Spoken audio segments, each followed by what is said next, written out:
So let's go ahead and check things out on the 3D satellite. This, of course, is Hurricane Beryl, a Category 5 monster of a storm charging through the Caribbean Sea. And there it is. You can see the 3D imagery really shows the build of this storm. You can notice in the last few frames, we have what's called a wake zone sort of opening up.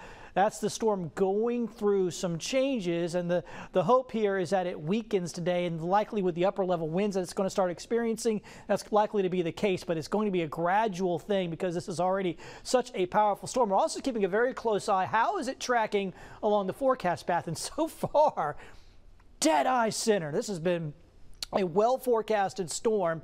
And now if you kind of work this out, Jamaica is right there, and this is Kingston, Jamaica, their biggest town, their capital is right dead center in that. So that is not good, obviously. Now we do anticipate it'll weaken before it gets there. It has weakened in the latest update, now at 160 miles per hour. It's dropped 5 miles an hour. That's something. It's a help. The pressures come up to 938 millibars. That's showing this thing is going through some changes and likely weakening here for the next few hours. We want it to keep weakening before it gets to Jamaica, but it'll likely still be fairly strong by the time it gets to Jamaica. Category 4, Category 3 storm. Once again, look at that path right across the southern end of Jamaica.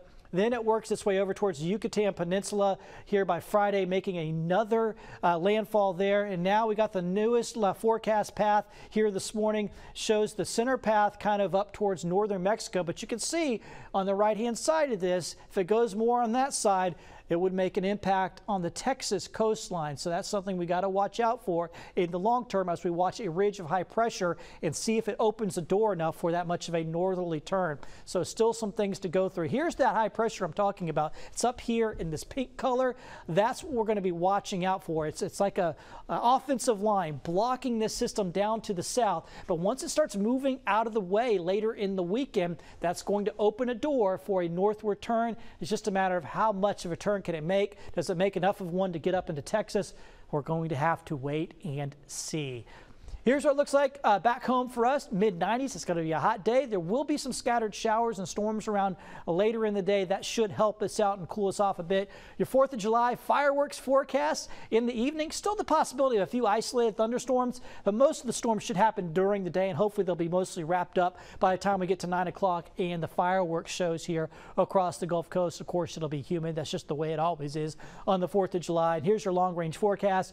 Yeah, pretty typical for your holiday weekend here.